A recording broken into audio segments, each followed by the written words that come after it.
నమస్తే. నేను మీ కుమారస్వామిని మాట్లాడుతున్నాను. మిత్రులారా, ఈ వీడియోలో ఒక ప్రధానమైన విషయాన్ని మీతో చర్చించదలుచుకున్నాను. అదేమిటంటే, ఇవాళ దక్షిణ భారతదేశంలో మరీ ముఖ్యంగా తెలుగు రాష్ట్రాలలో అటు ఆంధ్రప్రదేశ్‌లో, ఇటు తెలంగాణలో ఎక్కడ చూసినా గూడా వర్గీకరణ అనే విషయం మీద పెద్ద ఎత్తున చర్చ జరుగుతుంది. అటు వర్గీకరణ కావాలనేటువంటి సమూహాలు, ఉద్యమ నాయకత్వం, వారికి మద్దతుగా కూడా ఈ మధ్యలో చాలామంది దళితేతర మేధావులు గూడా స్పందిస్తున్నారు.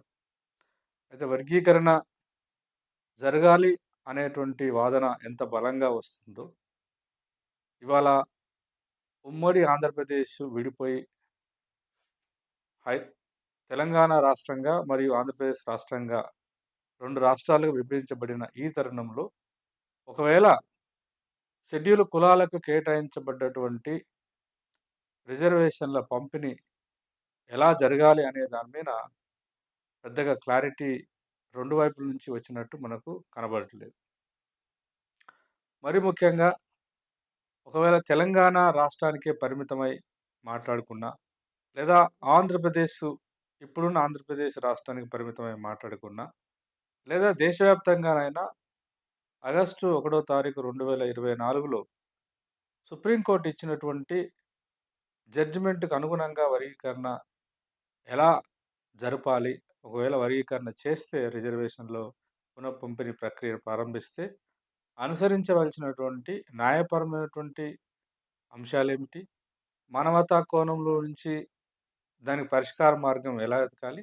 మొత్తంగా షెడ్యూల్ కులాలకు సమకూర్చబడినటువంటి 15% రిజర్వేషన్‌లని ఆ షెడ్యూల్ కులాల పట్టికలో, ఆ షెడ్యూల్‌లో పొందుపరచబడ్డటువంటి అన్ని ప్రజారాశులకు న్యాయంగా, ధర్మంగా వారికి రావాల్సినటువంటి ప్రాతినిధ్యాన్ని కల్పించడం ఎలా అనేది ఇవాళ సభ్య సమాజం ప్రధానంగా దృష్టి సారించవలసినటువంటి ముఖ్యమైనటువంటి అంశంగా నేను భావిస్తున్నా. దురదృష్టం ఏమిటంటే, ఇవాళ వర్గీకరణ జరగాలని గత 30 సంవత్సరాలుగా మాట్లాడుతున్న లేదా ఉద్యమాలు నిర్మిస్తున్నటువంటి వాళ్ళు గాని, లేదా వర్గీకరణ జరగాలి, అదొక ప్రజాస్వామిక హక్కు, అదొక న్యాయమైనటువంటి డిమాండు అని అంటున్నటువంటి పెద్దవాళ్ళు, బుద్ధిజీవులు గూడా.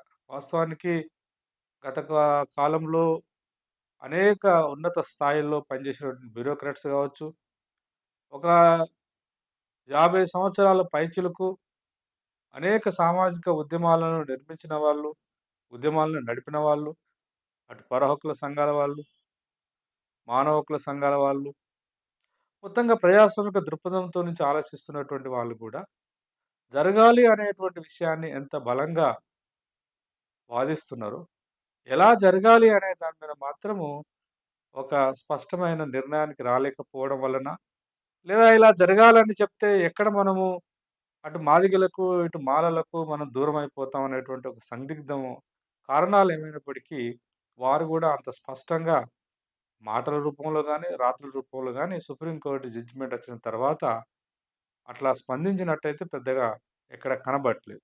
ఇది ఒక సందర్భం అయితే, ఈ 30 సంవత్సరాలుగా షెడ్యూల్ కులాలకు కేటాయించబడ్డటువంటి రిజర్వేషన్‌ను వర్గీకరించాలి అనేటువంటి వాదన వస్తున్న క్రమంలో, ఒక 10 సంవత్సరాలుగా ప్రధానంగా, లేదా ఈ మధ్య ఒక 4, 5 సంవత్సరాలుగా షెడ్యూల్ కులాలుగా గుర్తించబడి, జనసంఖ్య లక్షలల్లో లేనటువంటి సమూహాలు కూడా చాలా ఉన్నాయి. ఉదాహరణకు ఇటు ఆంధ్రప్రదేశ్‌లో కావచ్చు, ఇటు తెలంగాణలో మాల మరియు మాదిగ ఈ 2 బలమైన అంటే సంఖ్యాపరంగా చాలా జనసంఖ్య కలిగి ఉన్న ఈ 2 సమూహాలు గాకుండా, మిగతా 57 కులాలు ఏవైతే ఉన్నాయో, వాటికి సంబంధించినటువంటి ఒక బలమైన వాదన గూడా వస్తుంది. మరి వాళ్ళ వాదన వద్దంటున్న వాదనకి, కావాలంటున్న వాదనకి చాలా ఇంకా భిన్నంగా, మరింత ప్రజాస్వామికంగా, మరింత ఒక సహజ న్యాయ సూత్ర కేంద్రంగా కనబడుతుంది. ఇట్లాంటి ఈ సందర్భంలో వర్గీకరణను ఒకవేళ చేస్తే ప్రభుత్వాలు అనుసరించవలసిన విధి విధానాలు ఎలా ఉంటే బాగుంటదనే అభిప్రాయము మీ ముందు చెప్పదలుచుకున్నాను. ప్రధానంగా ఎంఆర్‌పీఎస్ నాయకత్వము ఏబీసీడీ అనేటువంటి ఫార్ములా 1997లో ప్రతిపాదించబడి 2000 కాలం నుంచి 2004 వరకు అమల్లో వచ్చినటువంటి అదొక నమూనా. ఈ మొత్తం 59 కులాలను 4 గ్రూపులుగా విభజించి, రెల్లి వాటికి అనుబంధంగా కొన్ని సమూహాలను సమకూర్చి, వాళ్ళ ప్రాతినిధ్యాన్ని రిజర్వేషన్‌లో 1% మాదిగ మరియు మాదిగతో పాటు సాంస్కృతికంగా అనుబంధం ఉన్నటువంటి కొన్ని ప్రజారాస్తులని కలిపి బిగా, బి గ్రూప్‌గా ఆ బి గ్రూప్ యొక్క జనాభా శాతము 7% రిజర్వేషన్ పొందడానికి అవకాశం ఉందని 7%గా, ఆ తర్వాత మాల దానికి సాంస్కృతికంగా లేదా ఇతర కారణాల రీత్యా సారూప్యతను కలిగి ఉన్నటువంటి సమూహాలను కలిపి 6%గా కేటాయించి, చివరికి ఆది ఆంధ్రులకు 1%గా కేటాయించి, ఆ 4 సంవత్సరాలు ఉమ్మడి ఆంధ్రప్రదేశ్‌లో ఈ 4 సమూహాలుగా లేదా గ్రూపులుగా విభజించి రిజర్వేషన్‌లను పునఃపంపిణీ చేసి కొంత అమల్లోకి తీసుకొచ్చిన విధంగానే ఇప్పుడు గూడా ఏబీసీడీలు అనేటువంటి ప్రతిపాదనను మరి ఎంఆర్‌పీఎస్ నాయకత్వం సమర్థిస్తుందా? లేదా రాష్ట్రాలు విభజించబడి కొత్త రాష్ట్రాలుగా ఏర్పడినటువంటి ఈ నేపథ్యంలో తెలంగాణ లాంటి రాష్ట్రంలో వర్గీకరణ ఎలా జరగాలి? 4 గ్రూపులుగా విభజించాలా? 3 గ్రూపులుగా విభజించాలా? లేదా 2 గ్రూపులుగా విభజించాలా? ఒకవేళ గ్రూపులు 3, 4 ఏదైనప్పటికీ అనుసరించవలసినటువంటి గ్రూపింగ్ కూడా అనుసరించవలసినటువంటి ప్రాతిపదిక ఏమిటనే దాని మీద ఒక స్పష్టమైనటువంటి వైఖరి, వర్గీకరణ కావాలంటున్నటువంటి వాళ్ళ దగ్గర నుంచి కూడా రాలేదు ఇప్పటివరకు. ప్రచార మాధ్యమాల్లో వస్తున్నటువంటి సమాచారానికి పరిమితమై మాట్లాడితే ఏబీసీడీలే మాకు శరణ్యమని వాళ్ళు మాట్లాడుతున్నారు. ఇంకొకడ ఇంకొక ప్రధానమైన అంశం ఏందనంటే, వాస్తవానికి సుప్రీం కోర్ట్ ఇచ్చినటువంటి జడ్జిమెంటు ఏ ప్రతిపాదనల కేంద్రంగా వర్గీకరణ జరగాలని చెప్పిందో గూడా ఇవాళ ప్రభుత్వాలు వాటికి దూరంగా జరిగి వర్గీకరణ చేసేటువంటి ప్రయత్నం చేయలేవు. చేస్తే అవి కోర్టులో మళ్ళీ వీగిపోతాయి. అందులో ప్రధానంగా సరే 341 అనేటువంటి ఆర్టికల్‌ను పక్కన పెట్టిన మాట, దాని మీద చాలా చర్చ జరుగుతుంది. నేను గూడా ఇంతకుముందు వీడియోలో దాని గురించి వివరించినాను. కాబట్టి ఆ డిబేట్‌లోకి నేను ప్రస్తుతానికి పోదలుచుకోలేదు. అది చాలా ప్రధానమైన అంశం అయినప్పటికీ, సుప్రీం కోర్ట్‌లో ప్రస్తావించబడ్డటువంటి విధి విధానాలు, how to classify the scheduled cost reservation అనే దాని మీద వాళ్ళు కొన్ని ప్రధానమైనటువంటి సూచనలు చేసినారు. వారు చేసిన సూచనల ప్రకారం సుప్రీం కోర్ట్ మొన్న ఇచ్చిన జడ్జిమెంట్ సూచనల ప్రకారం గనక చేయాలనుకున్నప్పుడు, మొట్టమొదటిసారిగా ఆయా రాష్ట్ర ప్రభుత్వాలు అనుసరించవలసినటువంటి కొన్ని మౌలికమైనటువంటి విధి విధానాలు ఏమిటి అని గనక మనం చూస్తే, ప్రధానంగా సుప్రీం కోర్ట్ జడ్జిమెంట్‌లో ప్రస్తావించబడ్డటువంటి ఒక మౌలికమైనటువంటి ప్రతిపాదన ఏమిటనంటే, ప్రాతినిధ్యంను చూడండి అనన్నారు. Representation of different communities which are part of the scheduled caste. అంటే ఉమ్మడి జాబితాలో పొందుపరచబడ్డటువంటి వివిధ కులాల యొక్క ప్రాతినిధ్యం, రిప్రజెంటేషన్ అది ఎలా ఉందో లెక్కలు తీయాలి అని అన్నది. ప్రాతినిధ్యం అంటే ఏమిటి? సాధారణంగా ప్రాతినిధ్యం అనే మాట వచ్చినప్పుడల్లా మనకు ఇమ్మీడియేట్‌గా మన మనసులో వచ్చేటువంటి అభిప్రాయం ఏందంటే రాజకీయ ప్రాతినిధ్యం అని. ప్రాతినిధ్యం అనేది అన్ని సందర్భాల్లో రాజకీయ రంగానికి మాత్రమే పరిమితం కావాల్సిన అవసరం లేదు. ప్రాతినిధ్యం అనంటే విద్య, ఉద్యోగ మరియు ప్రభుత్వాలు కాలానుగుణంగా చేపట్టినటువంటి సంక్షేమ పథకాలను కూడా పరిగణలోకి తీసుకోవాలి. ముఖ్యంగా ఇవాళ ఎస్సీలకి కేటాయించబడ్డటువంటి విద్యా హక్కులు మరియు ఉద్యోగ హక్కులు లేదా ప్రభుత్వము పరిపాలనలో భాగంగా ముందుకు తీసుకొచ్చేటువంటి సంక్షేమ పథకాలలో ఎవరికి ఎంత అవకాశం రావాలి అనేది పరిగణలోకి తీసుకోవాలని గదా! అట్లాంటప్పుడు వాళ్ళు కోర్టు తీర్పులో ప్రధానంగా adequate, inadequate representation, adequate representation or accessibility. అంటే యాక్సెసిబిలిటీ అంటే ఏమిటి? ఏదైనా ఒక వస్తువుకు, లేదా ఏదైనా ఒక వనరుకు, ఏదైనా ఒక సంపదకు, ఏదైనా ఒక అవకాశానికి ఏ మేరకు వాళ్ళు దగ్గరగా ఉన్నారు. అంటే అవకాశాలను అనుభవించడంలో వాళ్ళకు అందివచ్చినటువంటి అవకాశం ఏమిటి అని చూడమన్నది. కాబట్టి ఇవాళ సుప్రీం కోర్టు వెలువరిచినటువంటి, అభిప్రాయపడ్డటువంటి విధి విధానాల కేంద్రంగా చూసినా, బహుశా రాష్ట్ర ప్రభుత్వం ఇక్కడ తెలంగాణలో రేవంత్ రెడ్డి ఆధ్వర్యంలో ఉన్నటువంటి తెలంగాణ ప్రభుత్వం కావచ్చు, అక్కడ చంద్రబాబు నాయుడు కావచ్చు, మరే ప్రభుత్వం అయినా ఇవాళ వాళ్ళ రాష్ట్రాలలో అందుబాటులో ఉండేటువంటి షెడ్యూల్ కులాల యొక్క ప్రాతినిధ్యాన్ని ప్రామాణికంగా తీసుకోవాల్సొస్తది. ఉదాహరణకు తెలంగాణ రాష్ట్రానికే పరిమితమై ఆలోచించినప్పుడు, ఈ 59 జాబితాలో పొందుపరచబడ్డటువంటి ఈ 59 కులాల యొక్క ఆర్థిక స్థితిగతి ఏమిటి? సామాజిక పురోగతి ఏమిటి? సమాజంలో ఇతరతర రంగాల్లో వాళ్ళకున్నటువంటి ప్రాతినిధ్యం ఏమిటి అనేది ప్రధానంగా పరిగణలోకి తీసుకోవాల్సొస్తది. అలా తీసుకొని వర్గీకరణ చేయాలి.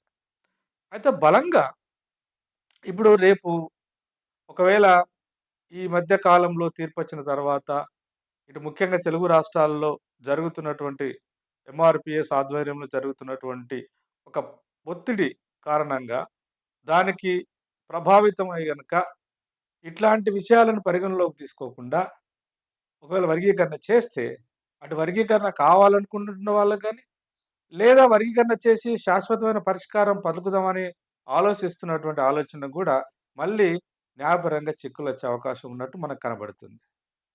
ఇవాళ ప్రధానంగా బహుశా ఈ ప్రతిపాదన కేంద్రంగా చేయాలి అన్నప్పుడు, మరి ఇంకొక రెండో అంశం చర్చలోకి రావాల్సొస్తది. అదేమిటి అనంటే, ఆయా ప్రజా రాసుల యొక్క జనసంఖ్య ఏమిటి అని. అంటే ప్రాతినిధ్యాన్ని మనం పరిగణలోకి తీసుకోవాలనుకున్నా, ప్రాతినిధ్యము దేనితో ప్రాతినిధ్యం అనంటే, ఆయా ప్రజా రాసుల యొక్క అస్తిత్వం, ఆ ప్రజా రాసుల యొక్క సమూహం యొక్క సంఖ్య ఎంత గూడా తేల్చాల. ఇక్కడనే చాలా పెద్ద రాజ్యాంగబద్ధంగా, న్యాయబద్ధంగా ఒక పెద్ద చిక్కు పడ్డది ఇయాల దేశంలో. కేంద్రంలో అధికారంలో ఉన్నటువంటి బీజేపీ పార్టీ చాలా చాకచక్యంగా ఈ మొత్తం సమస్యను న్యాయంగా, ధర్మంగా, శాస్త్రీయంగా పరిష్కరించవలసినటువంటి ఒక గురుతర బాధ్యత నుంచి రాజకీయ చాణక్య నీతిని ప్రదర్శించి పక్కకు జరగడం వల్ల, సుప్రీంకోర్టు కూడా ఈ అభిప్రాయానికి అనుగుణంగానే తీర్పునివ్వడం వల్ల, ఈ ప్రాతినిధ్య సమస్యను కూడా ఎలా గణనలోకి తీసుకోవాలి, ఎలా పరిగణలోకి తీసుకోవాలంటే జనసంఖ్య కూడా ప్రధానమైన అంశం. భారత రాజ్యాంగం యొక్క మౌలిక స్వరూపం ప్రకారము మరి జనసేకరణ, జనగణన అనేది చేయవలసినటువంటి బాధ్యత రాజ్యాంగ ప్రకారం కేంద్ర ప్రభుత్వం చేయాలి.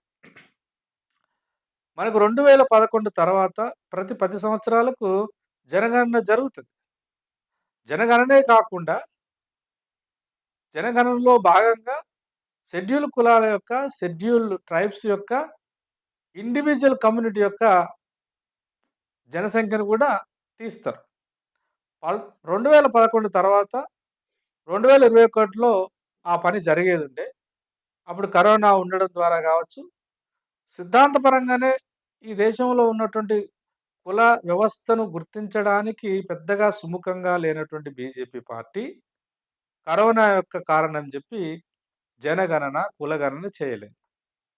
ఇప్పటికి కూడా చేయలేదు. బహుశా రేపు సుప్రీంకోర్టు ప్రతిపాదించినటువంటి ప్రతిపాదనకు అనుగుణంగా ఈ వర్గీకరణ చేద్దామని ఏదైనా రాష్ట్రం ముందుకెళ్తే చట్టపరంగా ఒక చిక్కొస్తది. 2011లో సేకరించినటువంటి జనాభాను పరిగణలోకి తీసుకొని, ఆ జనాభాలో మొత్తంగా షెడ్యూల్ కులాల్లో ఉన్నటువంటి ప్రజారాశుల యొక్క జనసంఖ్యను తీసి, ఆ జనసంఖ్యకు అనుబంధంగా, అనుగుణంగా వాళ్ళు విద్యారంగంలో కావచ్చు, లేదా ఉద్యోగ రంగాల్లో గావచ్చు, ప్రభుత్వాలు చేపట్టినటువంటి సంక్షేమ పథకాలు పొందడంలో ఎవరు ఏ స్థాయిలో, ఏ మేరకు ఫలితాలను అనుభవించడంలో ఆయా ప్రజారాశుల యొక్క స్థితి ఏమిటనేది లెక్కదీయాలి. ఇక్కడ 2011 ప్రకారం తీసుకోవాలా? లేదా కేంద్ర ప్రభుత్వము ఇప్పటికైనా సుప్రీం కోర్ట్ జడ్జిమెంట్‌ను గౌరవించి వెంటనే దేశవ్యాప్తంగా కులగణనకు పూనుకొని, ప్రధానంగా ఒకవేళ మొత్తం జనసంఖ్య యొక్క గణన చేయాలంటే ఎక్కువ కాలం పడతదనుకుంటే, ఎక్స్‌క్లూజివ్‌గా దేశంలో ఉన్నటువంటి షెడ్యూల్ కులాలకు సంబంధించిన తీర్పు కాబట్టి ఇది. ఈ తీర్పును గౌరవిస్తూ దాని పరిష్కార మార్గం గూడా అంతే శాంతియుతంగా, అంతే ప్రజాస్వామ్యపూర్వకంగా జరగాలనంటే, దేశంలో ఉన్నటువంటి షెడ్యూల్ కులాలకు సంబంధించినటువంటి కులగణన జరిపి, ఆ యొక్క డేటాను రాష్ట్ర ప్రభుత్వాలకు గనక అందుబాటులోకి తీసుకొస్తే, ఈ కొత్తగా చేపట్టబడినటువంటి ఈ జనసంఖ్యను పరిగణలోకి తీసుకొని, దానికి అనుగుణంగా ప్రాతినిధ్యాన్ని లెక్కగట్టి వర్గీకరణ చేయవలసి ఉంటది. బహుశా అట్లా చేస్తే రాబోయే కాలంలో ఈ సమస్య మళ్ళీ రాకుండా ఒక శాశ్వత పరిష్కార మార్గం వెతికినట్టు అయితది. కానీ కేంద్ర ప్రభుత్వము ఆ పని చేయడానికి సిద్ధంగా ఉందా అని ఆలోచిస్తే మాత్రము పెద్దగా సుముఖంగా లేదనేది సుస్పష్టం. అయితే మరి చాలా రాష్ట్రాలలో షెడ్యూల్ కులాలకు కేటాయించబడేటువంటి రిజర్వేషన్‌ను విభజించండి లేదా పునర్విభజించాలని దాదాపు అన్ని రాష్ట్రాలలో రకరకాల సందర్భాల్లో రకరకాల కమిటీలేసినారు. అన్ని కమిటీలు వ్యక్తం చేసినది ఏందనంటే పంపిణీ జరగాలని చెప్పారు. మరి ఎలా చేయాలనే దగ్గర మాత్రం స్పష్టత లేదు. నాకు తెలిసి subject to correction Usha Mehra commission మాత్రమే అనేక విషయాలను అధ్యయనం చేసి వాళ్ళిచ్చినటువంటి పరిష్కార మార్గంలో ఆ రిపోర్ట్‌లో చిట్ట చివరన ఉన్న పేజీ గనక మనం చదివితే ఆర్టికల్ 341 ఇప్పటికీ క్లాజ్ 1, క్లాజ్ 2 2 ఉన్నాయి. క్లాజ్ 1 షెడ్యూల్ కులాలు ఎవరు అని గుర్తించడానికి అనుసరించవలసినటువంటి వివరణ. క్లాజ్ 2 షెడ్యూల్‌లో ఉన్నటువంటి ఏదైనా కులము కాలానుగుణంగా వచ్చినటువంటి సామాజిక, ఆర్థిక, రాజకీయ సంక్షేమ పురోగతిలో భాగంగా కావాల్సినంత అభివృద్ధి సాధించింది. కాబట్టి దాన్ని ఇంగా షెడ్యూల్ కులాలుగా గుర్తించవలసిన అవసరం లేదనుకుంటే తొలగించడానికి సంబంధించిన ప్రక్రియ గురించి ఉంది.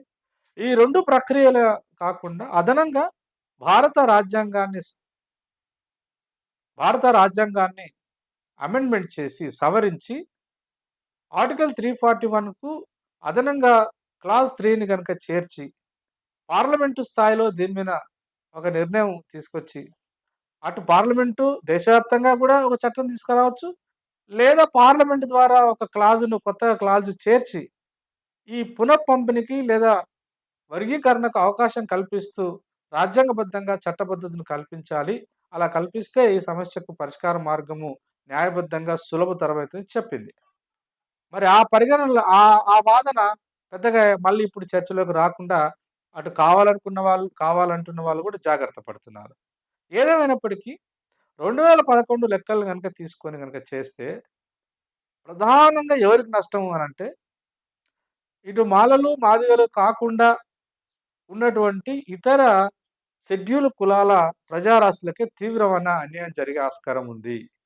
ఎందుకు ఈ మాట అనవలసొస్తుందనంటే, 2011 సెన్సస్ ప్రకారము తెలంగాణ రాష్ట్రానికే మనం పరిమితమై మాట్లాడుకుంటే, 2011లో సేకరించినటువంటి కుల గణనలో భాగంగా వచ్చినటువంటి సమాచారాన్ని పరిగణలోకి తీసుకొని గనక ఆలోచిస్తే, తెలంగాణలో 52,17,684 జనసంఖ్యతో మొత్తం 59 కులాలు ఈ తెలంగాణలో విస్తరించి ఉన్నాయి అని చెప్తుంది ఆ రిపోర్ట్.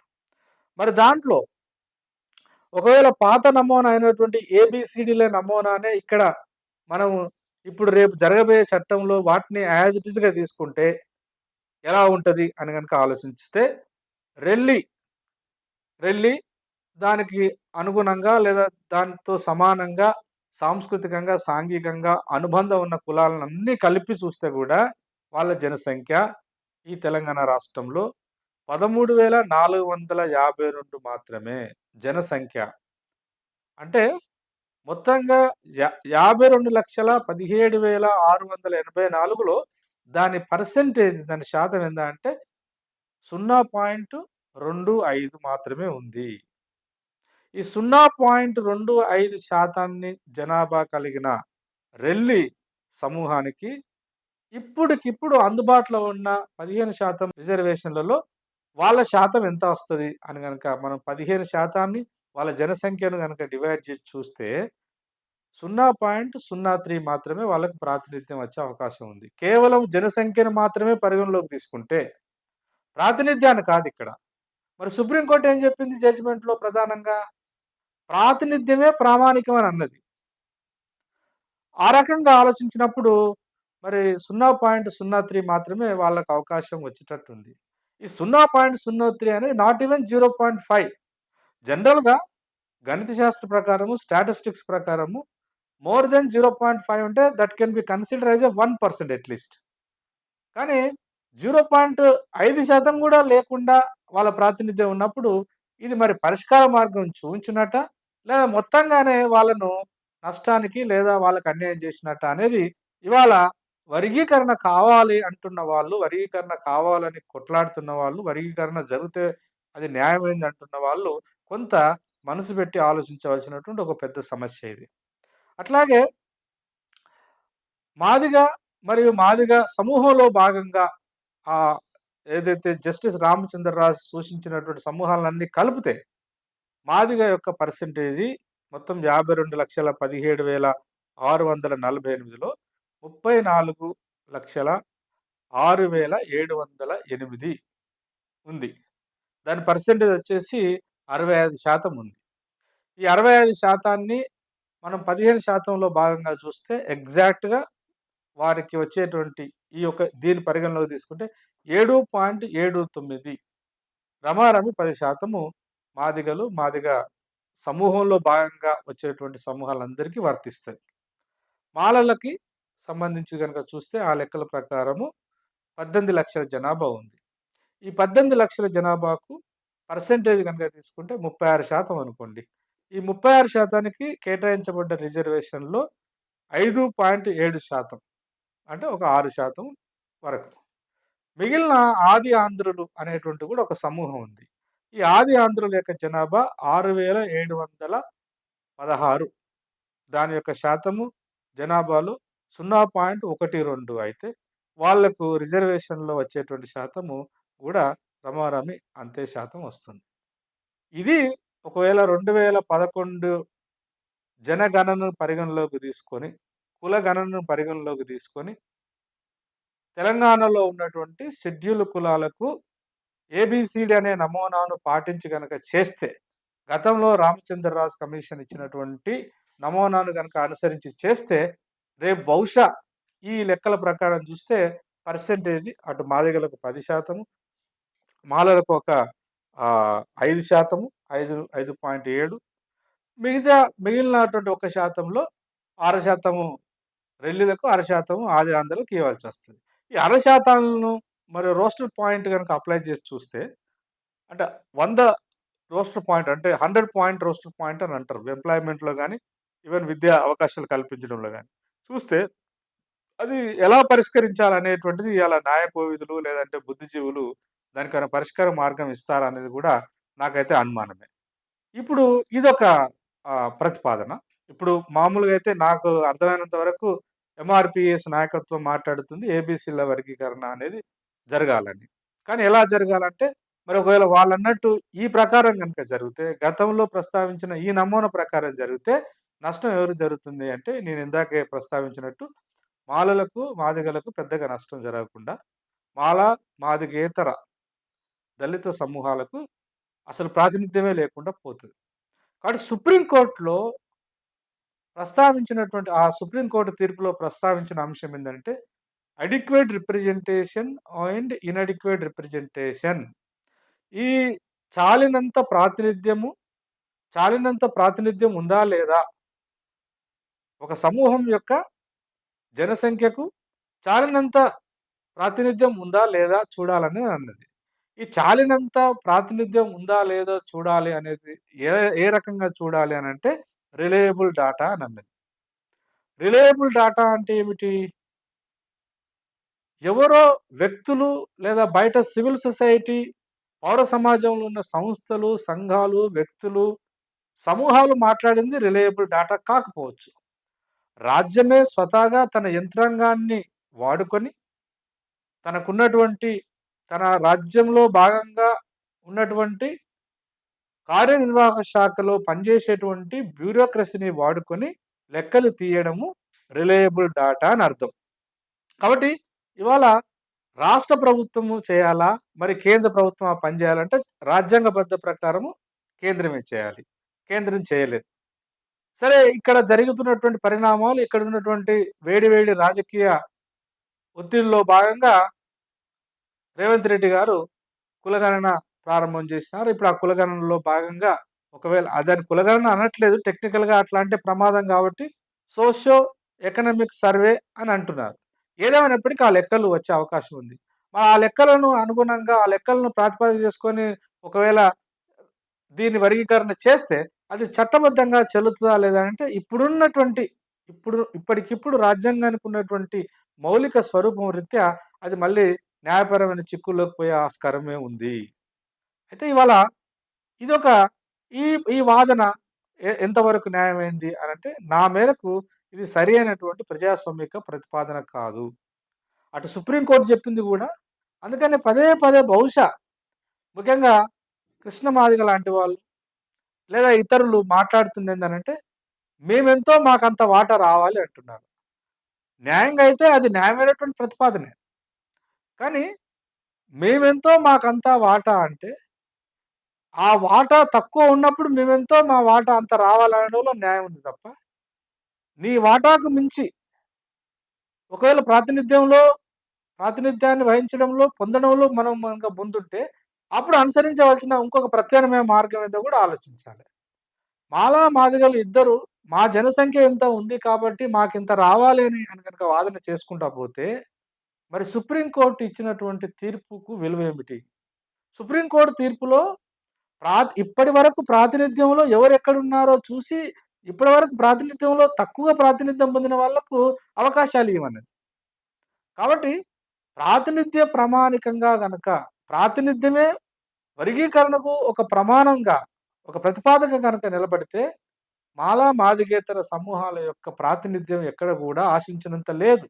ఈ 80 సంవత్సరాల స్వాతంత్ర భారతదేశంలో అటు మాదిగలు, ఇటు మాదిగలు కొంత అటు, ఇటు తేడాతోని ఉద్యోగ అవకాశాలు గావచ్చు, విద్యా అవకాశాలు గావచ్చు, ఇతర అవకాశాలు పొందుతున్నారు.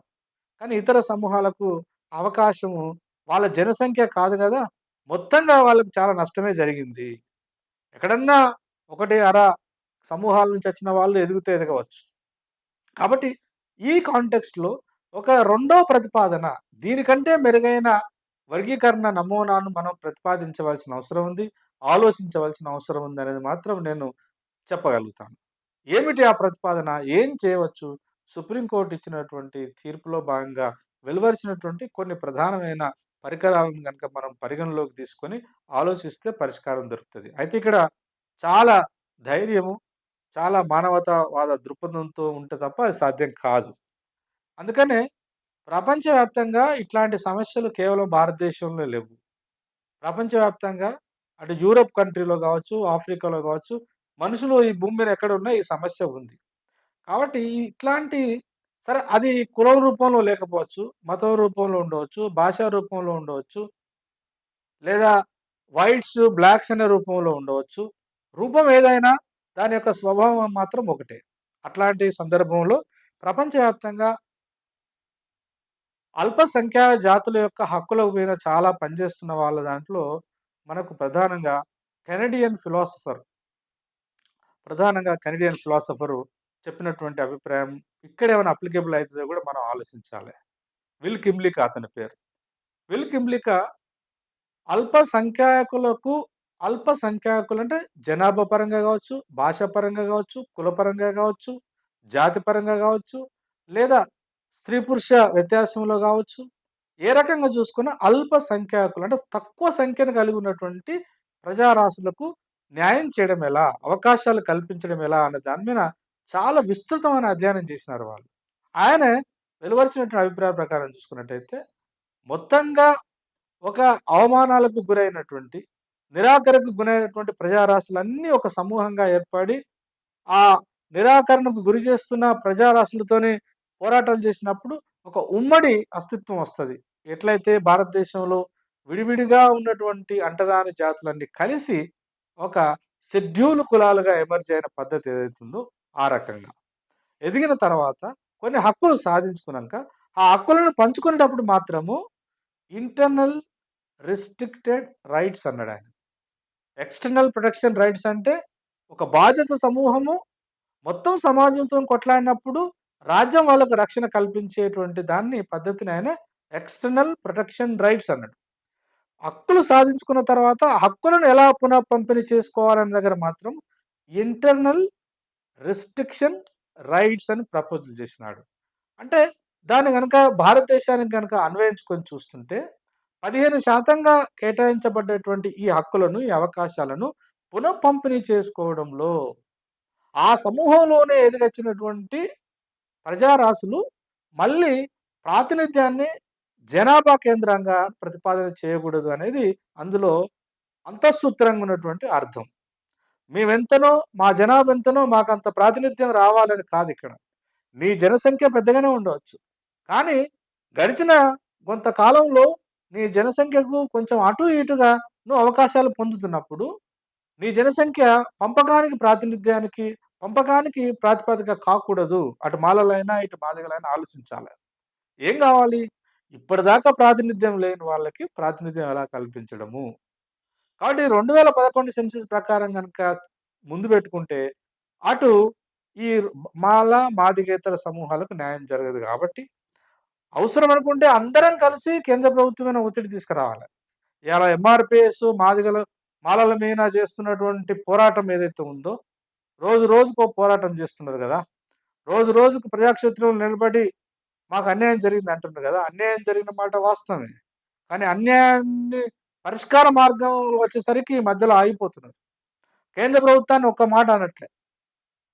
కేంద్ర ప్రభుత్వం చేయాలని చట్టంలో ఉంది. రాజ్యాంగ స్వరూపంలో కూడా అదే ప్రధాన అంశం. కానీ దాని గురించి ప్రస్తావన ఏం తీసుకురావట్లే. ఎందుకు తీసుకురావట్లే అంటే అందరికి జగమెరిగిన సత్యమే. రాష్ట్ర ప్రభుత్వం అందులో కాంగ్రెస్ ఇక్కడ అధికారం ఉంది కాబట్టి దాని మీద ఒత్తిడి తీసుకొస్తున్నారు.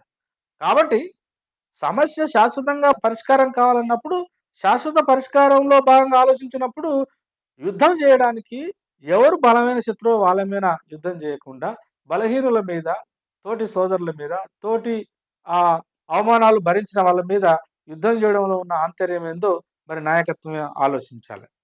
ఇది కాస్త పక్కన పెడితే, విల్కింలికా ప్రతిపాదన ప్రకారం కనుక రాజ్యాంగంలో కల్పించిన రిజర్వేషన్ పంచుకోవడానికి ప్రయత్నం చేస్తే బాగుంటది.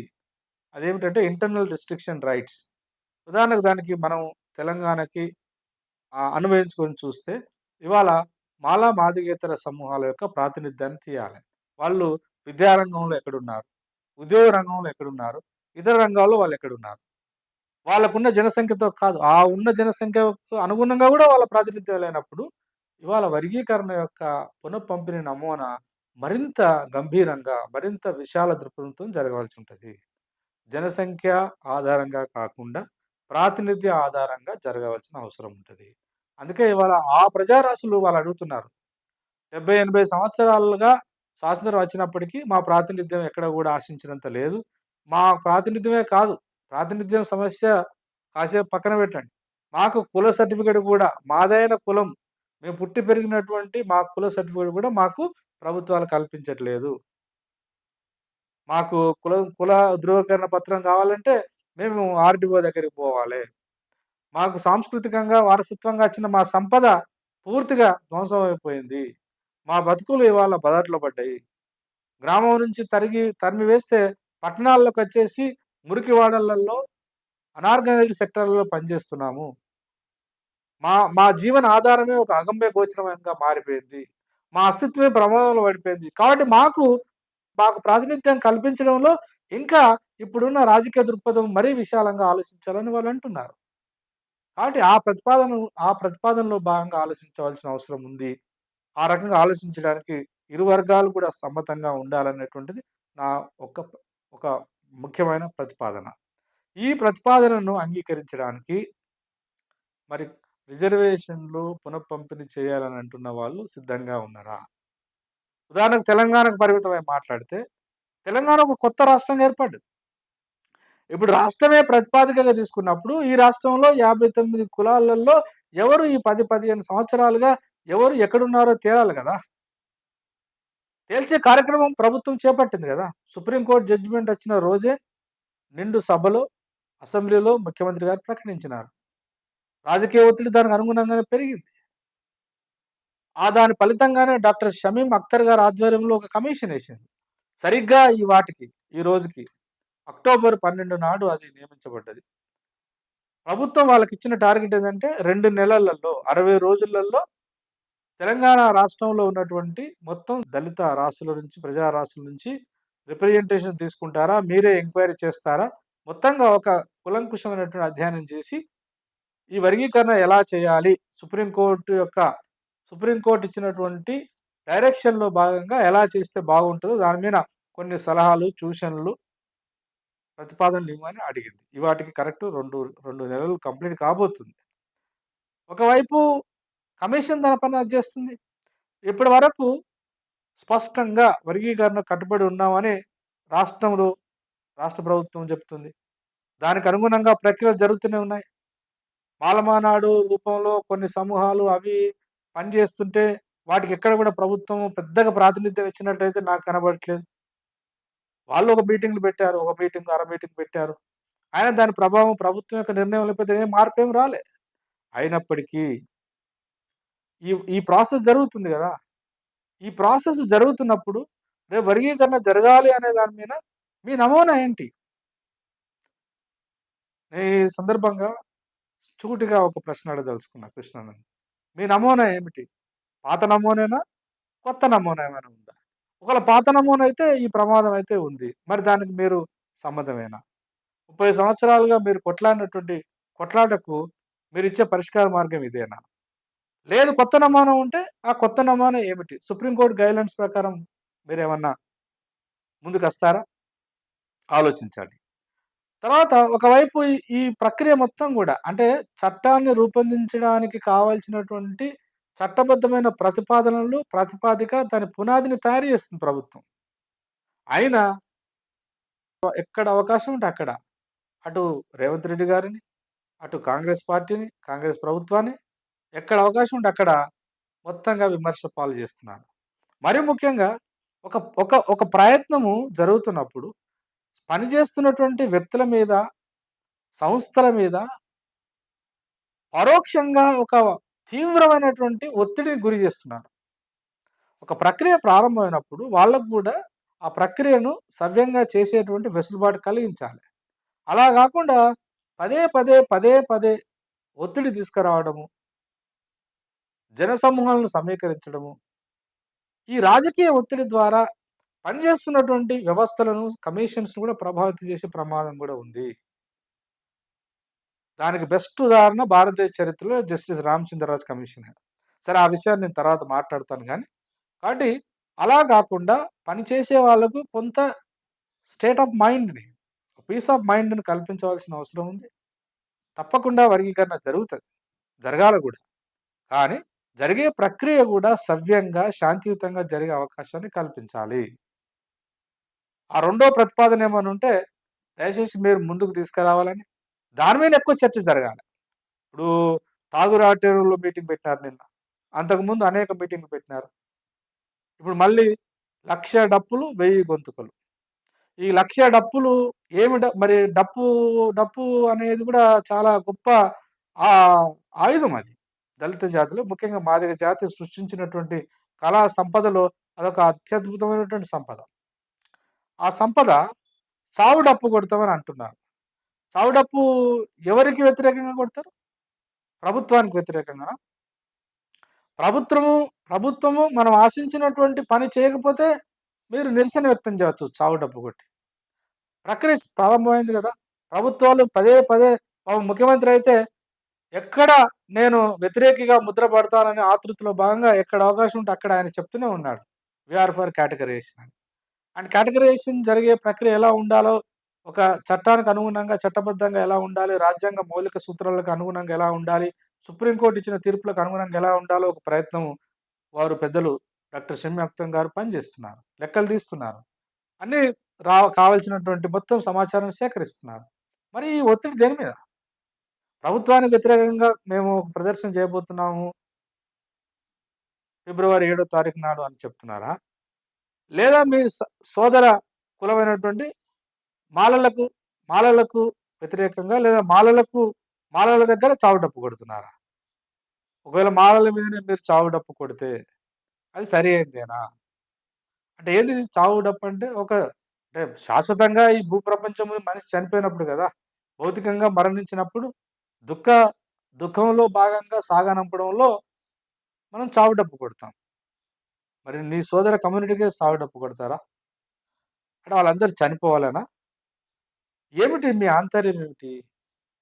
తర్వాత ఆ కార్యక్రమాన్ని అంటే దాని యొక్క ప్రిపరేషన్ మీటింగ్‌లో భాగంగా చాలామంది గొప్ప గొప్ప వాళ్ళున్నారు. గొప్ప గాయకులు, గొప్ప కవులు, గొప్ప సృజన చేయగలుగుతారు మా మా సోదరులు. కానీ కొంతమంది పాటలు వాళ్ళు రాసి పాడుతుంటే అది తాత్కాలికంగా గొప్ప ఆనందం పొందుతున్నారు గానీ మీరు శాశ్వతంగా ఆలోచించినప్పుడు, దీర్ఘకాలికంగా ఆలోచించినప్పుడు అది చాలా ప్రమాదకరమైనటువంటి ఆలోచన. అట్లాంటి ఒక తాత్కాలిక ఆనందాన్ని, సంతృప్తిని పొందేటువంటి కార్యక్రమాన్ని దయచేసి మీరు చేపట్టకూడదు. మీరు రాసిన పాట, మీరు పాడిన పాట, మీ గొంతు, మీ ఆలోచన, మీ సృజన 1000 కాలాల పాటు ఈ మానవ సమాజాన్ని ఆలోచింపజేయాలి. అలా లేదు. కొంతమంది చాలా అద్భుతమైన సృజన చేస్తున్నారు. వారికి వందనాలు. వారికి కృతజ్ఞతలు. కొంతమంది మరీ నాసిరకం. కొంతమంది మరీ చాలా జుగుప్సాకరమైనటువంటి భాషను వాడుతున్నారు. అందులో మాలల మీద వాడుతున్నారు. మీరంటున్నారు కొంతమందికి వ్యతిరేకం అంటున్నారు. కొంతమంది అని చూడరు. మనకిష్టం ఉన్నా, ఇష్టం లేకపోయినా మనం పుట్టిన కులము, ఆ కులానికి నువ్వు ఆ కులాన్ని ఒక్కరినన్నా, ఇద్దరినన్నా మొత్తం సమూహాన్ని అడ్రెస్ చేసినట్టయితది. కాబట్టి వర్గీకరణ జరగవలసిన పద్ధతి మీద మరింత మెరుగైన, మరింత శాస్త్రీయమైన, మరింత ప్రజాస్వామికమైనటువంటి ప్రతిపాదనలు పెట్టి, ఆ ప్రతిపాదనల్లో ఆ ప్రతిపాదనల్ని చర్చకు పెట్టి దాంట్లో మాలలు గూడా పాల్గొనాలని, మాల మేధావులు గూడా పాల్గొనాలని, ఇతర సబ్బండ కులాలను గూడా దానిలో ఇన్వాల్వ్ చేస్తే బాగుంటది తప్ప, వర్గీకరణ జరగాలి అనేవాళ్ళు, వర్గీకరణ ఎలా జరగాలో చెప్పకుండా, వర్గీకరణ జరగాలనడంలో పెద్దగా ఫలితం ఉండదు. సరే వర్గీకరణ వ్యతిరేకించే రాష్ట్రాలు కొన్నున్నాయి. వాళ్ళు వ్యతిరేకిస్తున్నారు. వ్యతిరేకించినంత మాత్రాన 2000-2004లో వర్గీకరణ జరిగి అమల్లోకొస్తే అదేమైనా ఆగిందా? ఆగలే గదా! కాబట్టి ఈ వాస్తవాలను కొంత పరిగణనలోకి తీసుకొని, దాని కేంద్రంగా ఆలోచించి మాట్లాడాలే తప్ప, ఈ ప్రత్యామ్నాయ ప్రతిపాదన పెట్టాలి. ఈ ప్రత్యామ్నాయ ప్రతిపాదన మీదనే ఎక్కువ ఆలోచించాలి. మన సమయాన్ని, మన జ్ఞానాన్ని, మన ఆలోచనను ఇప్పుడు మరింత మెరుగైన ప్రతిపాదన, మరింత మెరుగైన వర్గీకరణ నమూనాను రూపొందించడం ఎలాగా అనే దాని మీద ఆలోచించవలసిన అవసరం ఉందని తెలియజేస్తూ, ఈ విల్ కిమ్లికా ప్రతిపాదించినటువంటి నమూనా భారత సమాజానికి ఏమైనా పనికొస్తదో ఆలోచించాలి. ముఖ్యంగా తెలంగాణకే పనికొస్తదా ఆలోచించాలి. మరీ ముఖ్యంగా చట్టం జరగాలని కోరుకోవడంలో ఉన్నంత పట్టుదల చట్టం జరగడానికి కావాల్సిన ప్రక్రియను ఏర్పరచడంలో కూడా ఉండాలని దానికనుగుణంగా ఆలోచిస్తే కేంద్ర ప్రభుత్వం వెంటనే దళితులకు సంబంధించినటువంటి కుల గణన చేయాలని కూడా ఒత్తిడి తీసుకురావాల్సిన అవసరం ఉంది. కేంద్ర ప్రభుత్వం తీసుకొచ్చే లెక్క లేకపోతే అది చట్ట రూపంలో మళ్ళీ వీగిపోయే అవకాశం ఉంది కాబట్టి, ఒక శాశ్వత పరిష్కారం వైపు మనం అందరం కలిసి ఆలోచించాలని జెప్పేసి నేను కోరుకుంటూ, అటు మాదిగ నాయకత్వం, ఇటు మాలలు, ముఖ్యంగా మాదిగల్ని వర్గీకరణ సపోర్ట్ చేస్తున్నటువంటి బుద్ధిజీవులు గూడా ప్రత్యామ్నాయ ప్రణాళిక మీద దృష్టి సారించాలని జెప్పేసి నేను సూచిస్తూ సెలవు.